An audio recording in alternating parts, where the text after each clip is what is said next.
Ces derniers jours, il y a beaucoup de REITs, Real Estate Investment Trust, qui sont retombés à des niveaux de valorisation très intéressants. Et j'ai beaucoup renforcé mon portefeuille, notamment aux États-Unis. Mais cette semaine, c'est au Royaume-Uni que j'ai le plus renforcé, et ça faisait plusieurs mois que j'attendais ce moment. J'investis dans les foncières cotées depuis 5 ans, et aujourd'hui, je vais vous parler d'un secteur particulier. C'est le secteur du self-storage, donc le stockage individuel. C'est un marché encore très peu développé en Europe. Le Royaume-Uni est sans doute un des pionniers du secteur avec les Pays-Bas. Il y a 10 mètres carrés de self-stockage par habitant aux États-Unis, contre à peine 1, donc 10 fois moins au Royaume-Uni, et le concept n'existe même pas encore dans certains pays d'Europe. Donc cette semaine, j'ai renforcé 2 entreprises spécialisées de ce secteur, et je vais vous en parler tout de suite.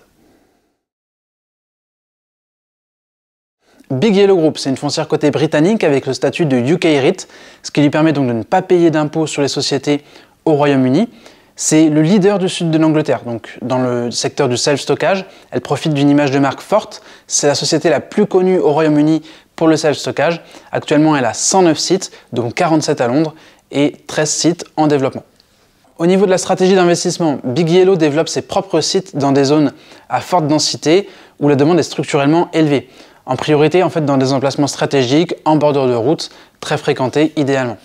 Actuellement, il y a 75 000 box qui sont louées à des particuliers et des PME à moins de 80% de taux d'occupation. L'objectif, c'est de dépasser les 90% de taux d'occupation donc sur le long terme. 35% de la surface actuellement, en tout cas 35% de la surface louée est louée à des entreprises et la durée moyenne de location est de plus de 30 mois. En parallèle, Big Yellow investit beaucoup dans son marketing en ligne et dans ses process d'optimisation. Ça lui permet d'avoir une position de leader aux États-Unis en augmentant son image de marque et en faisant aussi des économies d'échelle. Au niveau de la dette, donc la dette nette a beaucoup diminué en 2024. On est passé de 500 à 360 millions de livres. Le taux d'endettement est donc seulement de 13% par rapport à la valeur actuelle estimée des actifs. Le management et les employés de Big Yellow Group détiennent plus de 6% du capital. C'est très important, c'est un gage d'alignement d'intérêt net entre les actionnaires et ceux qui prennent les décisions au sein du groupe. La rentabilité du dividende est de 4,2% et 80,9% des cash flows sont utilisés pour le payer. Au niveau de la croissance des cash flows, donc depuis la création du REIT, la performance totale moyenne a été de plus de 14% annualisée. La croissance a temporairement ralenti avec notamment le taux d'occupation qui est passé de 82,4% à 80,9% entre 2023 et 2024. Par contre, la surface disponible de Big Yellow va augmenter de 15% grâce aux 13 projets qui sont en cours de développement et qui devraient s'achever progressivement dans les années qui viennent. Il y en a 9 à Londres, vous voyez les points rouges sur la carte. Ça va être un élément déterminant de la croissance à court-moyen terme. En fait, couplé à l'augmentation prévisionnelle du taux d'occupation, Big Yellow prévoit un total de 50 millions de livres de revenus supplémentaires. Ça représente en fait déjà 50% des revenus actuels du groupe. Donc pour nous, en tant qu'investisseurs, si on conserve cette donnée de 14%, la croissance des cash flows donc en moyenne depuis la création du groupe, couplé au dividende actuel qui est de plus de 4%, on arrive à une performance annuelle totale de plus de 17-18% pour l'investisseur en moyenne. Donc même si la croissance des cash flows était divisée par 2, on serait tout de même probablement au-dessus des 10% de performance totale sur le long terme. Donc je pense que la performance va sans doute être entre ces 2 scénarios-là et j'ai racheté beaucoup d'actions de Big Yellow en cette fin de semaine et je compte les conserver pour le long terme.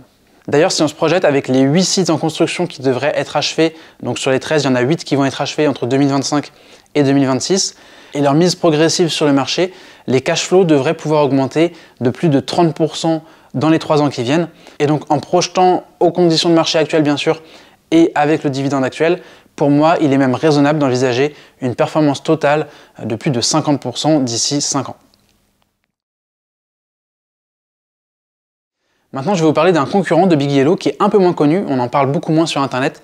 C'est Safestore, donc une foncière cotée britannique qui a également le statut de UK REIT. C'est un des leaders européens dans le secteur du self-storage, avec une forte présence au Royaume-Uni, mais aussi en France et dans plusieurs autres pays européens. Actuellement, Safestore exploite 192 sites au total, donc 135 au Royaume-Uni et 29 en France.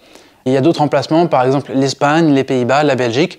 La valeur totale de son portefeuille s'approche des 3 milliards de pounds. Et au niveau de sa stratégie d'investissement, en fait, comme Big Yellow, Safestore continue à développer ses propres sites dans des zones urbaines à forte demande.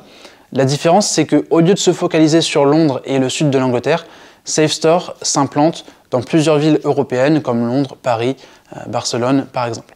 Il faut souligner quand même que SafeStore ne bénéficie pas du statut de REIT à l'extérieur du Royaume-Uni et donc ses opérations dans le reste de l'Europe sont soumises à l'impôt. 4% des revenus sont réinvestis dans le marketing. Le taux d'occupation actuel de SafeStore est en dessous des 80% également.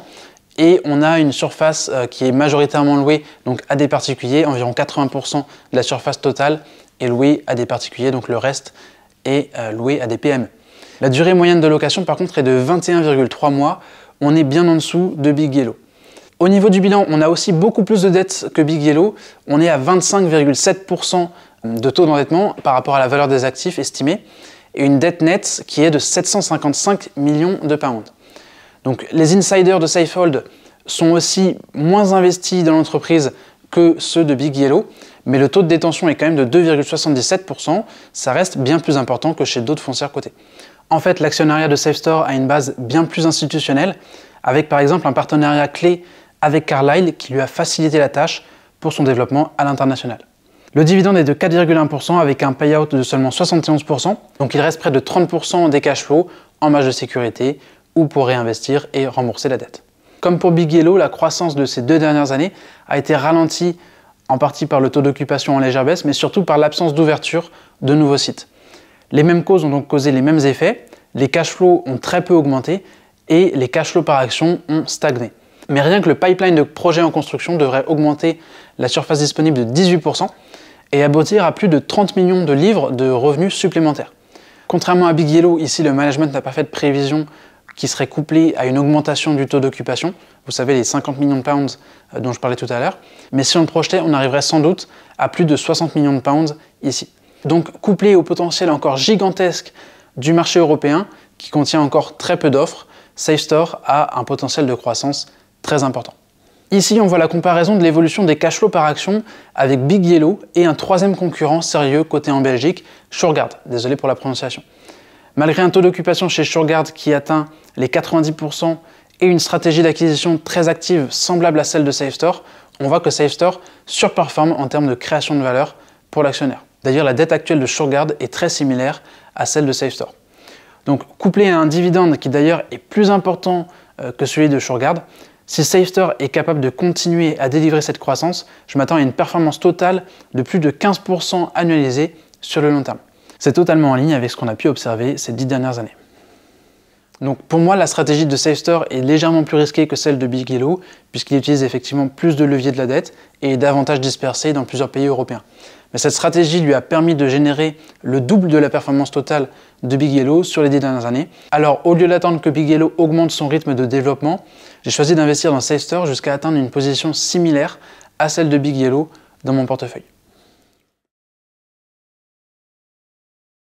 L'avantage comparatif des REITs dans le secteur du self-storage est immense. En plus de ne pas payer d'impôts dans leur pays d'implantation, l'apport d'une gestion professionnelle, de l'automatisation des process, du marketing, d'une image de marque numérique, tout ça a permis de consolider le marché des États-Unis et d'en faire la classe d'actifs la plus performante de ces 30 dernières années. Donc il y a un marché à continuer à créer en Europe. 75% des clients de Big Yellow Group n'avaient jamais utilisé de solution de stockage auparavant. Le marché est encore très fragmenté et la demande augmente. En plus, c'est une classe d'actifs défensive qui peut continuer à surperformer pendant les récessions.